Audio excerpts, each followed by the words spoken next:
Hello everyone, welcome to GS Saral channel. इससे पहले lecture में जो हम पढ़े उसको एक बार रिवाइज करेंगे, फिर हम आगे की तरफ मूव करेंगे। अगर ये लेक्चर आपको पसंद आता है तो आप इसे लाइक, कमेंट, शेयर और सब्सक्राइब कर सकते हैं। साथ ही बेल आइकन को प्रेस कर दीजिएगा, जिससे इन फ्यूचर जो भी लेक्चर आता है उसका नोटिफिकेशन आपको तुरंत मिल जाएगा। देख लेते हैं लास्ट लेक्चर में हमने क्या पढ़ा था। और अगर आप हमसे कनेक्ट होना चाहते हैं तो हमसे फेसबुक, इंस्टाग्राम, टेलीग्राम और जीमेल से हमसे कनेक्ट हो सकते हैं और अपना फीडबैक दे सकते हैं। हम रिवाइज करते हैं लास्ट लेक्चर में हमने क्या पढ़ा था। लास्ट लेक्चर में हमने देखा था सलवा डायनेस्टी के बारे में, ठीक है, जिसका फाउंडर था सलवा नरसिम्हा। ठीक। उसके बाद देखा था इसी के टाइम पे वास्को डी गामा आया था। ठीक। और उसके बाद फिर हमने कंपेयर किया था तुगलक डायनेस्टी के टाइम पे संगम चल रहा था, सैयद के टाइम पे सलवा, लोधी डायनेस्टी के टाइम पे तुलवा डायनेस्टी, और मुगल डायनेस्टी के टाइम पे जो बाबर था, बाबर के कंटेम्प्रेरी कौन था? कृष्णदेव राय। ठीक है। फिर हमने कृष्णदेव राय के बारे में देखा था कि इसने जो है जो रायचूर दोआब था उसको कंप्लीट इसने कैप्चर किया था। ठीक है। और जो इसका भाई था कृष्णदेव राय का, एक्चुअल में जो भाई था कृष्णदेव राय, एक्चुअल कृष्णदेव राय नहीं, वीर नरसिम्हा का जो भाई था सलवा तिम्मा, सलवा तिम्मा ने कृष्णदेव राय को जो है सिंहासन पे बैठाला था। ठीक है। और कृष्णदेव राय ने लोगों के साथ क्या फ्रेंडली रिलेशन रखा था, जैसे कि अल्बुकर्क पोर्तुगीज जो ट्रैवलर था उसके साथ में। ठीक है। और उसी के साथ जो उसका अम्बेसडर था फ्रेयर लुइस, जो विजयनगर एम्पायर में रह रहा था, उसके साथ इसका कैसा बहुत ही फ्रेंडली रिलेशनशिप था। इसके टाइम पे जो है 8 पोइट थे। ठीक है। जिसका नाम मैंने आपको बताया था। उसके बाद फिर हमने देखा था जो अगला रूलर था फिर सदाशिव राय। सदाशिव राय के बाद में फिर जो सदाशिव राय था जो 5 सक्सेसर स्टेट थे किसके, बहमनी के एम्पायर के, उनको ये तोड़ना चाह रहा था। लेकिन लास्ट में क्या हुआ कि ये सारे मिल गए, यानी अहमदनगर, बीजापुर, बिदर और गोलकोंडा के, ये मिलने के बाद क्या हुआ, अटैक कर दिया सदाशिव राय के ऊपर। ठीक है। इसमें बरार ने पार्टिसिपेट नहीं किया था और इस बैटल को जानते हैं बैटल ऑफ तालीकोटा के नाम से। ठीक है। जिसको राक्षस राक्षसा तंगड़ी भी बोलते हैं। ठीक है। इसमें राम राय की डेथ हो गई थी। और जो इंपॉर्टेंट पॉइंट था वो ये था कि बरार इसमें कभी पार्टिसिपेट नहीं किया था। ठीक है। उसके बाद फिर हमने आगे देखा, इसमें हमने देखा था कि जो सदाशिव राय ने जो अपना नया गवर्नर बनाया था तिरुमाला को, जो भाई था राम राय का। ठीक है। और जो तिरुमाला था, तिरुमाला ने सदाशिव राय को मार दिया और अपनी नई डायनेस्टी अराविडु डायनेस्टी फाउंड की थी। तो हमें आज देखना है अराविडु डायनेस्टी। ठीक है। तो आप हेडिंग डालेंगे यहाँ पे अराविडु डायनेस्टी।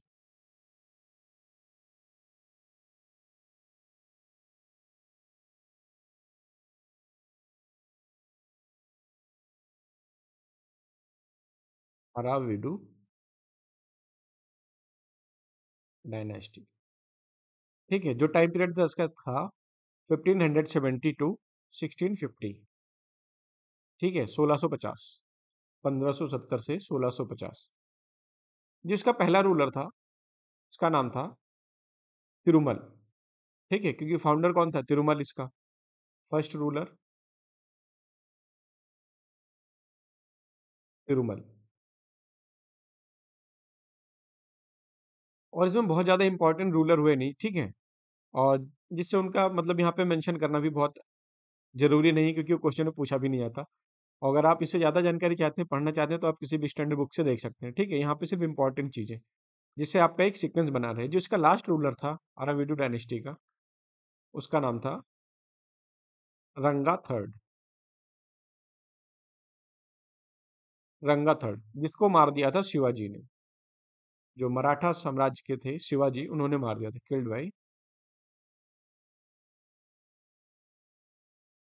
बाई शिवाजी। ठीक है। मराठा रूलर जो था, मराठा रूलर थे शिवाजी। ठीक है। अब देखो यहाँ पे आपको थोड़ा सा झलक मिली इसकी शिवाजी की। इसका मतलब अब हम आगे कहीं ना कहीं शिवाजी की तरफ भी बढ़ रहे हैं। ठीक है। हमें शिवाजी भी आगे पढ़ना है। तो अब क्या हुआ इसके बाद, अच्छा रूलर था नहीं, इसको शिवाजी ने मार दिया और कब्जा कर लिया, और धीरे धीरे जो इसका एम्पायर था वो बहुत ही सिकुड़ सा गया, और लास्ट में आते आते 1646 तक खत्म भी हो गया। ठीक है। तो ये भी पॉइंट लिख लेंगे, द एम्पायर स्लोली या gradually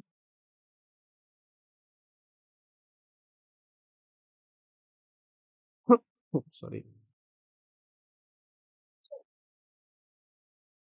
slowly shrunk and ended in 1646। 1646, ठीक है। इसके बाद क्या हुआ, राणा जब जो रंगा थर्ड था इसको शिवाजी ने मार दिया और इसको जो है विजयनगर एम्पायर को मराठा साम्राज्य में मर्ज कर लिया, ठीक है। जो रंगा थर्ड था, लास्ट रूलर, इसको मार दिया शिवाजी ने, ठीक है, आपको पहले ही बता चुका हूं मैं।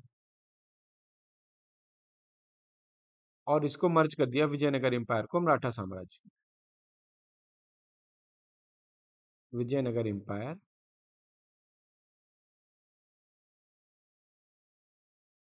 मर्ज्ड विद मराठा साम्राज्य, ठीक है, मराठा। अब हम देखेंगे विजयनगर एम्पायर के बारे में,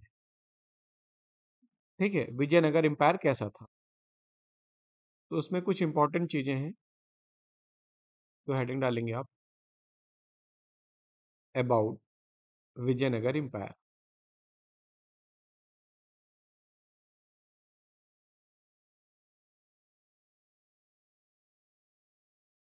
अबाउट विजयनगर एम्पायर, ठीक है। विजयनगर एम्पायर के बारे में जो हमें इंफॉर्मेशन मिलती है, यानी डिस्क्रिप्शन जो मिलता है, ठीक है, डिस्क्राइब इन, इनका जो डिस्क्रिप्शन मिलता है वो हमें मिलता है अमुक्त माल्यद, जिसको लिखा था कृष्णदेव राय ने। आपको बताया भी था अमुक्त माल्यद, ठीक है। अमुक्त माल्यद किसने लिखा था, कृष्णदेव राय ने, कृष्णदेव राय ने, ठीक है। और जो सेकंड बुक थी जिसका नाम है मतला ए साहेन, मतला ए साहेन, जिसको लिखा था अब्दुल रज्जाक ने, अब्दुल रज्जाक ने,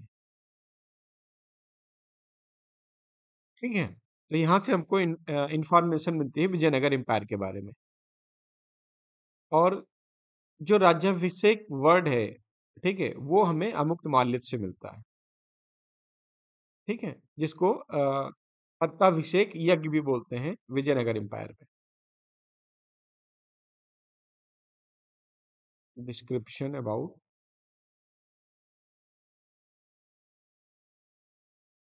राज्याभिषेक, ठीक है, ये कहाँ मेंशन है, मेंशन इन अमुक्त माल्यद,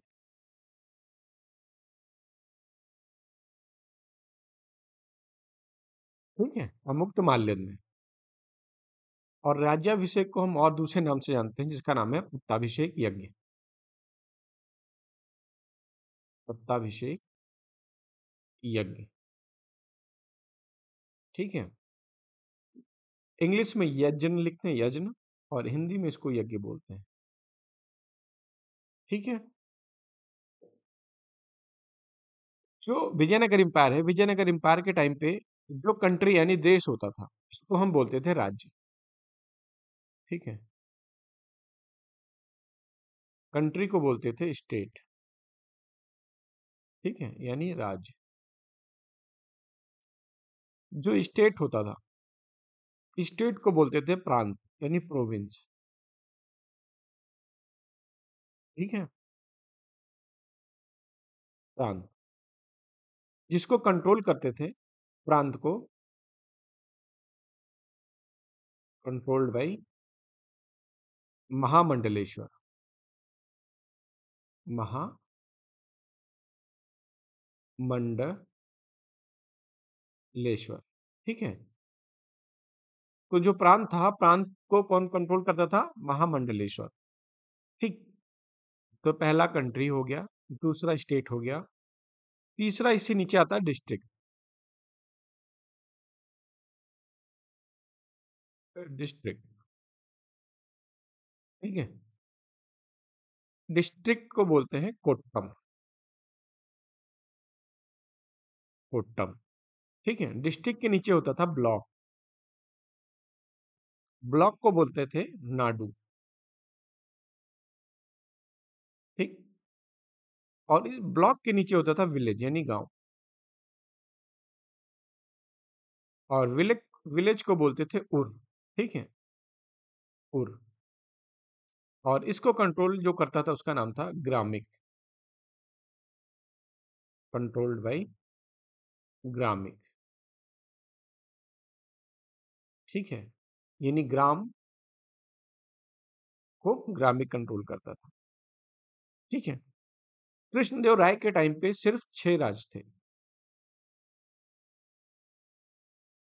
कृष्णदेव राय के टाइम पे सिर्फ 6 प्रांत थे, ओनली 6 स्टेट, ठीक है, जिसपे वो रूल करता था। ये क्या देते थे, ये आपको बताया था कि ये सैलरी की जगह पे लैंड देते थे, ठीक है, जिसको हम नयंगर सिस्टम भी बोलते थे।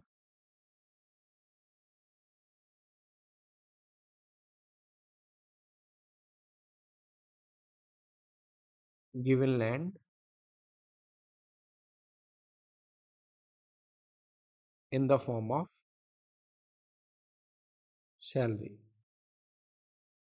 ठीक है, नोन एज नयंगर सिस्टम,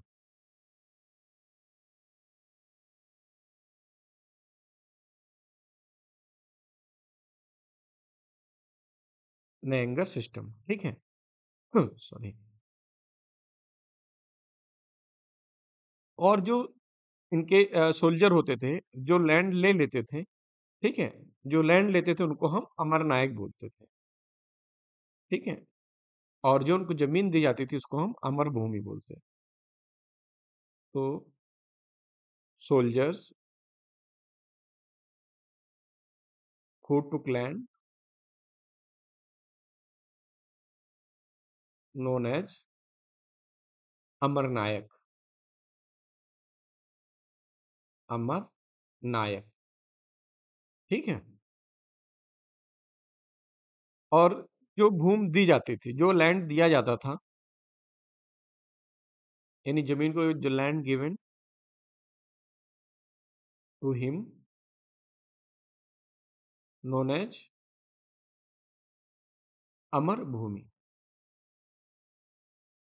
अमर भूमि, ठीक है।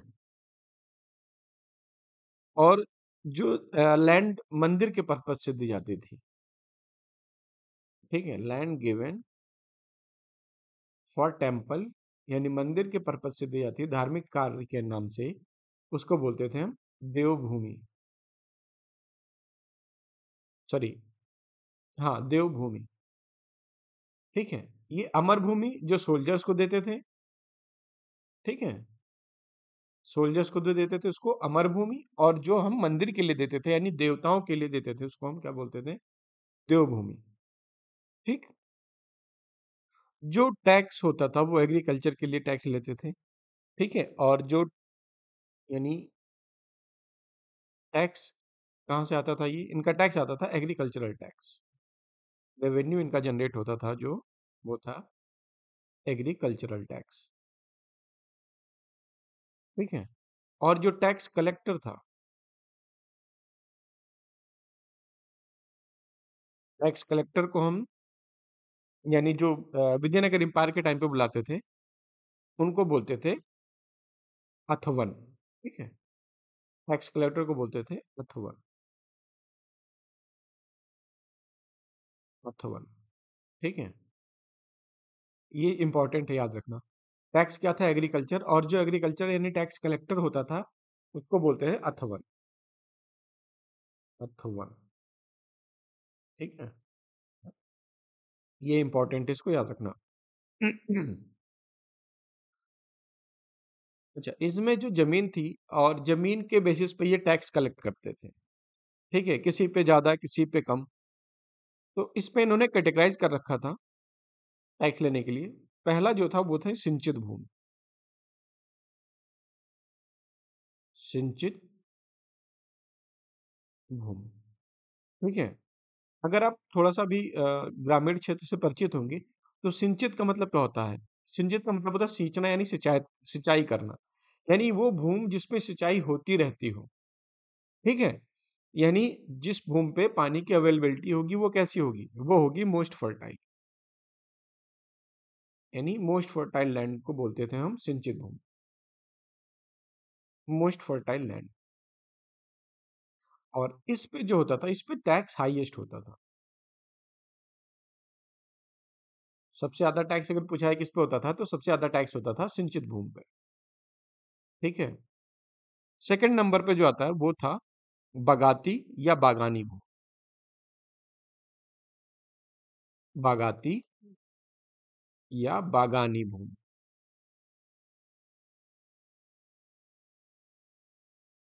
ठीक है। जो बागाती और बागानी भूमि होती थी यानी जिसपे कह सकते हो बागानी होती थी, यानी अनाज नहीं पैदा होता था, लेकिन उसपे हम बागवानी करते थे, यानी बगीचा लगाते थे। तो ये जमीन क्या होती थी? लेस फर्टाइल होती थी। क्यों? क्योंकि देखो अगर जो लेस फर्टाइल जमीन होगी, लैंड होगी, उस पे क्या है, पानी की मात्रा बहुत कम होगी। यानी अगर पानी होगा भी तो ग्राउंड वाटर बहुत नीचे होगा। इस केस में क्या है, जो फसल लगाते हैं, ठीक है, अनाज की जो फसल लगाते हैं, उस फसल को क्या पानी थोड़ा सा ऊपर चाहिए। लेकिन अब वहां पे चूंकि जड़ें छोटी होती हैं अनाजों की, तो इसलिए वहां पे क्या है कि हम केवल सिर्फ फसल उगा लेते हैं। लेकिन अब लैंड क्या है, वो फर्टाइल नहीं है, बहुत कम फर्टाइल है। तो ऐसे में हमें वैसे पेड़ चाहिए जिनकी रूटें बहुत अंदर जाती हों और जमीन के अंदर से पानी ले आती हों, ठीक है। तो उसके लिए क्या है, लेस फर्टाइल लैंड पे क्या हमारी बागवानी या बागान वाली चीजें हम लगा सकते हैं, जिसकी जड़ें थोड़ी सी जमीन के अंदर जाती हैं, ठीक है। तो इसका मतलब क्या है, अगर ये लेस फर्टाइल है तो टैक्स भी इस पे कम होगा, ठीक है। लेस टैक्स, इससे जो सिंचित भूमि है उससे कम टैक्स होगा। लेस टैक्स देन सिंचित भूमि, ठीक है। इसके बाद में तीसरे नंबर पे आता है ऊसर। ऊसर भूमि,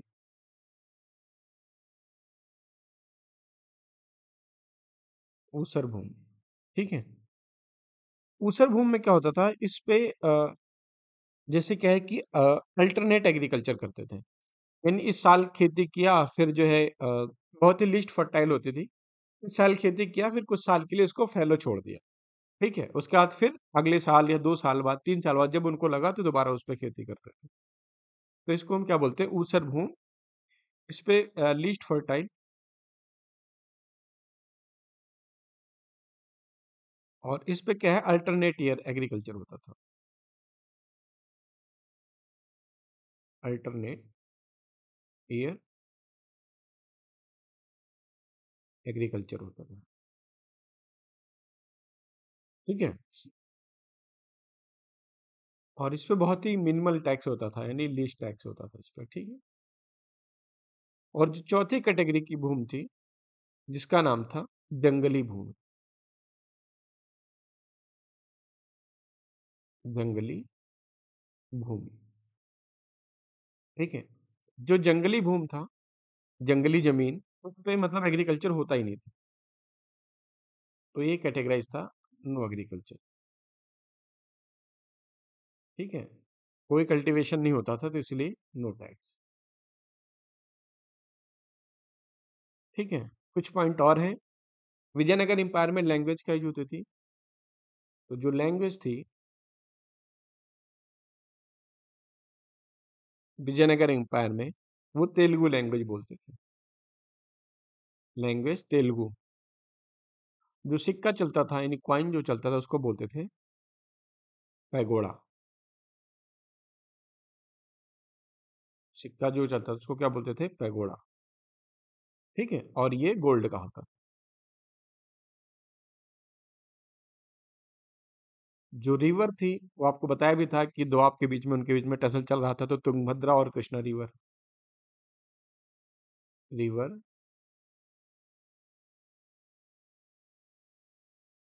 तुंगभद्रा एंड कृष्णा रिवर। ये बोला जाता है कि जो पोर्ट था, ठीक है, पोर्ट इनके टाइम पे लगभग 300 पोर्ट थे, छोटे बड़े मिला के 300 सी पोर्ट थे, ठीक है। और ये हमको मिला कहाँ, जो अब्दुल रज्जाक था, अब्दुल रज्जाक की बुक से हमको मिला, according to Abdul Razzaq.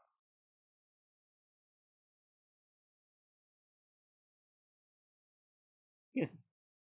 Game जो खेला जाता था, फेमस था विजयनगर एम्पायर में, वो था चेस,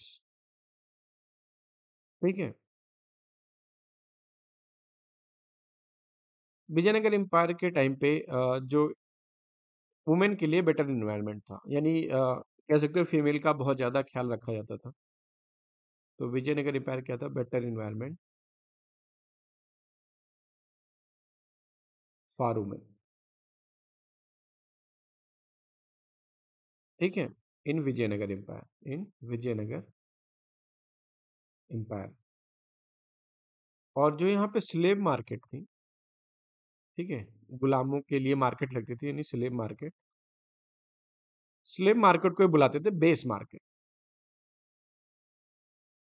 बेस, ओ सॉरी, बेस बाग बोलते थे इसको, क्या बोलते थे, बेस बाग, ठीक है, बेस बाग, ठीक है। तो अब ये आपका हो गया विजयनगर एम्पायर। अब हम आगे देखते हैं Bahmani kingdom.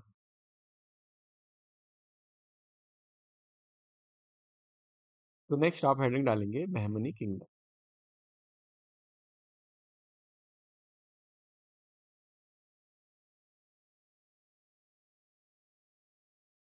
The Bahmani kingdom, ठीक है। जो फाउंडर था बहमनी किंगडम का, उसका नाम था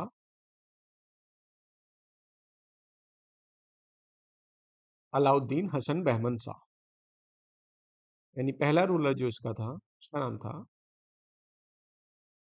अलाउद्दीन हसन बहमन शाह, ठीक है। टाइम पीरियड इसका था 1347 टू 58, ठीक है। इसको हसन गंगू के नाम से भी जानते थे, also known as Hasan Gangu. ये फाउंडर था बहमनी किंगडम का, फाउंडर ऑफ बहमनी किंगडम, ठीक है। कैपिटल जो इसने बनाई, कैपिटल जो थी इसकी, वो थी गुलबर्ग, गुलबर्ग, गुलबर्गा इसकी जो है वो फर्स्ट कैपिटल थी, ठीक है। पहली राजधानी इसने गुलबर्गा को बनाई। जो करेंसी इसने चलाई, यानी कॉइनेज, सिक्के चलाए, कॉइनेज या इसको करेंसी बोलते हैं, ठीक है। ये इसने चलाया हुन, नोन एज हुन, है ना, आपने सुना होगा हुंडी ले लो या ऐसा करके, ठीक है। तो हुंड यानी हुंडी इसी से आया, हुंड। फिर जो लैंग्वेज थे इसके यहाँ पे बहमनी किंगडम में, वो मराठी थी, लैंग्वेज मराठी, ठीक है। इमेज में आपको दिखाई दिया था बहमनी किंगडम और ये चीजें आपको, ठीक है। तो देखो ये है विजयनगर एम्पायर, यहाँ पे क्या था, तेलुगु, ठीक है, लैंग्वेज इनकी तेलुगु थी। और ये विजयनगर एम्पायर, ओ सॉरी, ये बहमनी किंगडम, बहमनी किंगडम की लैंग्वेज मराठी, ठीक है। तो आपको इससे पहले भी ये मैप दिखा दिया गया है, ठीक है। तो मैप से थोड़ा सा चीजें याद रखने की कोशिश कीजिएगा। लैंग्वेज इसकी मराठी आपको बताया। और इसके टाइम पे इक्वल स्टेटस था, हिंदू और मुस्लिम को इक्वल स्टेटस दिया था, equal status to Hindu and Muslims, क्योंकि इसने बहुत सारे मुस्लिम्स को ना अपने यहाँ सैनिकों में सिपाही में शामिल किया था। ठीक है, बहुत सारे मराठा को।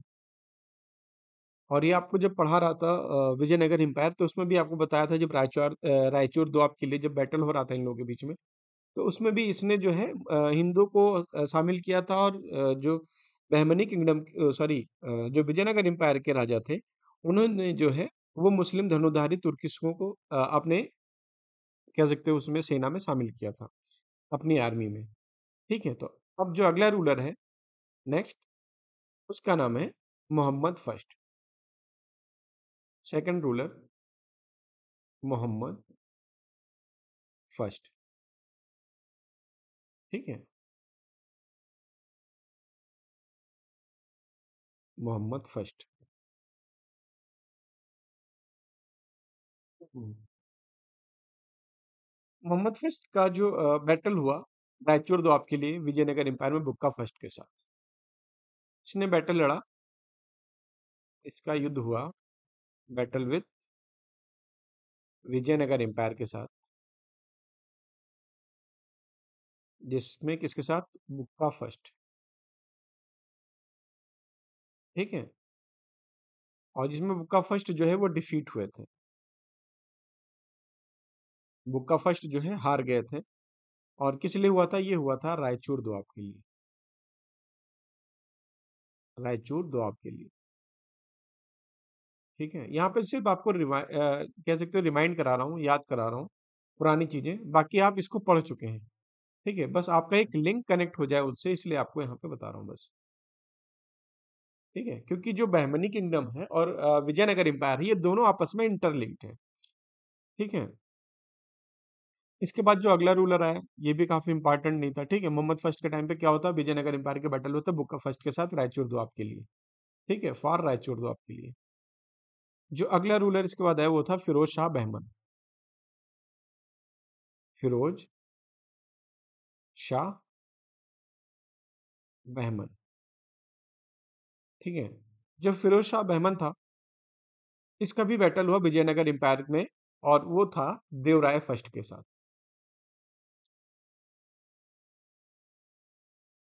बैटल विद विजयनगर एम्पायर, किसके साथ, देवराय फर्स्ट के साथ। ठीक है, और इसमें भी जो देवराय फर्स्ट थे ये हार गए थे। ठीक है, ये हार गए थे। और और इसी के साथ जो है जो फिरोज शाह बहमन था, उसने मैट्रिमोनियल, कह सकते हो, रिलेशन स्टेब्लिश करने के लिए अपना प्रस्ताव रखा था। ठीक है, एंड स्टेब्लिश मैट्रिमोनियल रिलेशनशिप। ठीक है, फिरोज शाह बहमन ने अपनी लड़की की शादी देवराय फर्स्ट के साथ की थी। ये आप बहमनी किंगडम, जो वो सॉरी, जब आपको विजयनगर एम्पायर पढ़ा रहा था देवराय फर्स्ट वाला, तो देवराय फर्स्ट के टाइम पे ये चीज आपको बस बता दी थी, बस इसको यहाँ पे भी लिंक ही कर रहे हैं। ठीक है, जो अगला नेक्स्ट रूलर फोर्थ है, उसका नाम है शिहाबुद्दीन। Next ruler Shihabuddin. शिहाबुद्दीन। शिहाबुद्दीन जो है, ये आल्सो नोन एज संत अहमद। ठीक है, ये संत था, संत सेठ अहमद के नाम से भी जाना जाता है। ठीक है, उसने कैपिटल जो है, जो पहले गुलबर्गा थी, और वहां से इसने बिदर शिफ्ट कर दिया था। ठीक है, बस यही काम था इसका, कैपिटल जिसने शिफ्ट किया था, शिफ्टेड टू बिदर। ठीक है, इसके टाइम पे भी कुछ खास काम हुआ नहीं। फिर नेक्स्ट रूलर है, उनका नाम था अलाउद्दीन हुमायूं। अलाउद्दीन हुमायूं। ठीक है, ये बहुत ही निर्दयी राजा था। ठीक है, very cruel.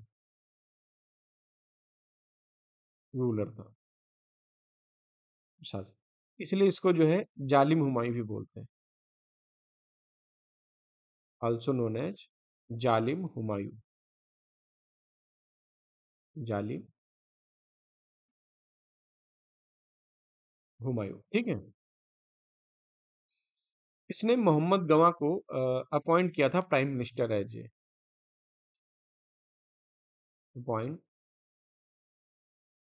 Appointed prime minister,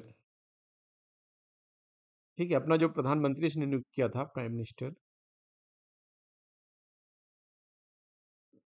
जिसका नाम था मोहम्मद गवा। मोहम्मद, ठीक है, इसको गवा पढ़ते हैं, गवा। और इसको दिया था department of post, department of post, ठीक है।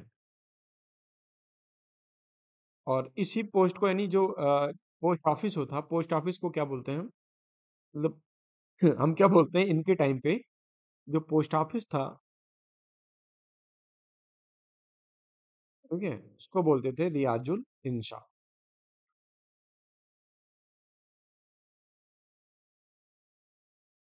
रियाज उल इंशा, ठीक है, इसको बोलते थे पोस्ट ऑफिस। और ये पोस्ट दी थी किसको, मोहम्मद गवा को। फिर जो नेक्स्ट रूलर आया था, जिसका नाम था कुली मुल्ला, कुली मुल्ला, ठीक है।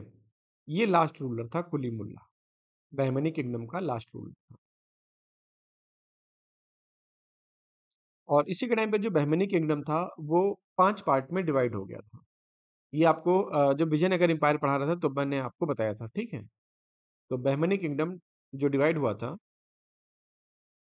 5 पार्ट में, बहमनी किंगडम, इसी के time Bahmani kingdom divided into 5 part, ठीक है, 5 भाग में डिवाइड हो गया था during his reign,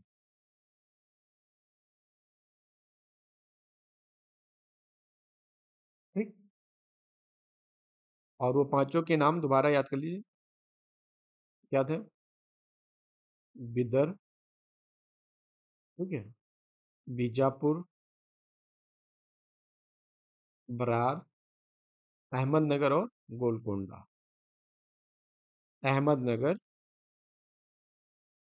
and Golconda, ठीक है। और इसमें जो इम्पोर्टेंट पार्ट था वो ये था कि, ठीक है, हाँ, ये चीज हो गया, बिदर, बीजापुर, बरार, अहमदनगर और गोलकोंडा। और ये फेमस क्यों हुआ था, क्योंकि इन लोगों के बीच में, यानी बहमनी किंगडम जो 5 पार्ट में टूटा था, ठीक है, इसमें से 4 लोगों ने पार्टिसिपेट किया था अ, विजयनगर एम्पायर के साथ बैटल में। उस बैटल का नाम क्या था, तालीकोटा। 1565 में, दोबारा देखो वही चीज रिपीट कर रहा हूँ, 1565 में जो बैटल हुआ था तालीकोटा, तालीकोटा, ठीक है, या इसी को बोलते हैं बन्नी हट्टी,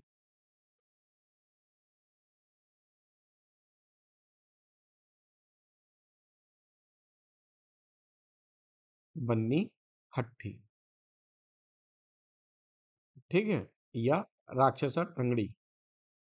देखो ये किसी भी नाम से आ सकता है एग्जाम में, ठीक है, राक्षसा टंगड़ी बैटल, ठीक है, ये 3 नाम से आना आता है, ठीक है। तो किसी भी नाम से एग्जाम में आ सकता है, और पूछा जा सकता है कि किसके किसके बीच हुआ, किस टाइम पे हुआ, तो 1565 में। और किसके बीच में हुआ, फॉट बिटवीन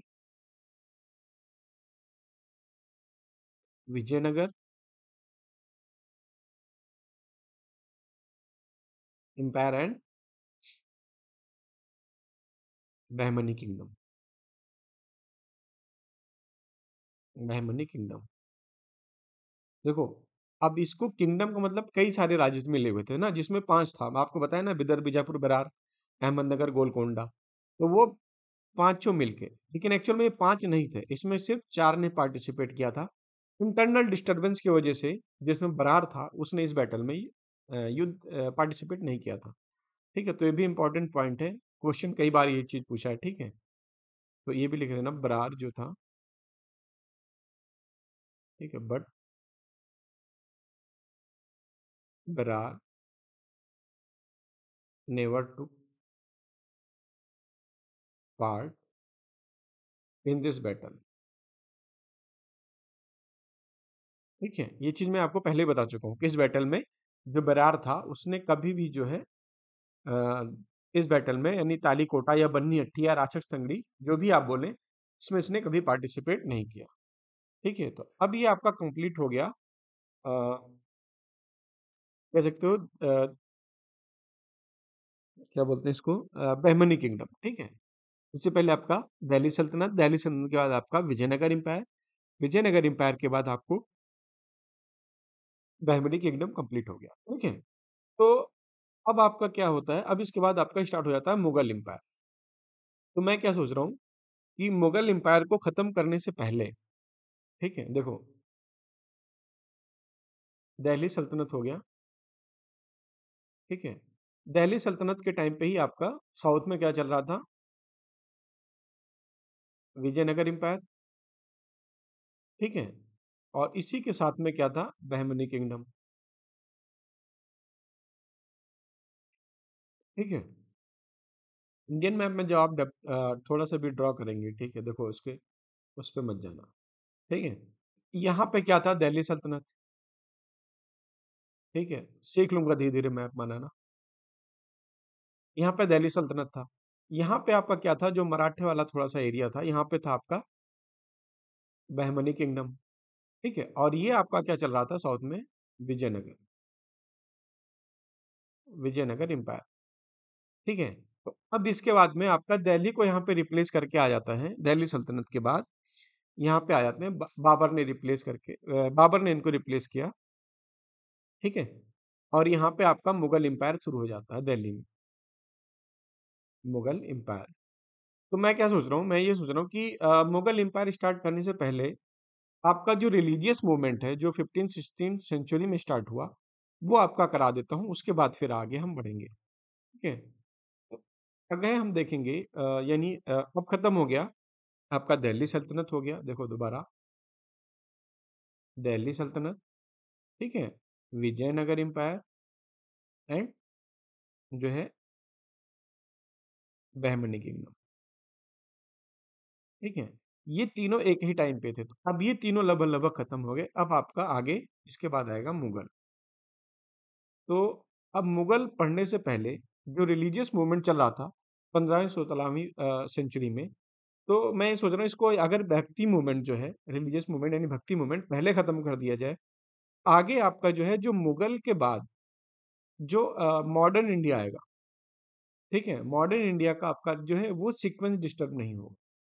ठीक है, मॉडर्न इंडिया का सीक्वेंस वो डिस्टर्ब नहीं होगा। तो इसलिए अभी हम आज यानी इसके बाद स्टार्ट करेंगे हम रिलीजियस मूवमेंट। ठीक है, religious movements in 15th and 16th century. ठीक है, लेकिन ये आज नहीं स्टार्ट करना, इसको हम स्टार्ट करते हैं नेक्स्ट लेक्चर में, अगले लेक्चर में, इसलिए क्योंकि ये अपना एक फ्रेश टॉपिक है। ठीक है, तो नए लेक्चर में स्टार्ट करेंगे, और आज के लिए बस इतना ही रहने देते हैं, क्योंकि यहाँ पे आपका दिल्ली सल्तनत और ये खत्म हो गया। अब आप बढ़ेंगे मुगल एम्पायर के बारे में, तो मुगल एम्पायर से जस्ट पहले हम स्टार्ट करेंगे रिलीजियस मूवमेंट। तो आज के लिए बस इतना ही, मिलते हैं अगले लेक्चर में। जय हिंद।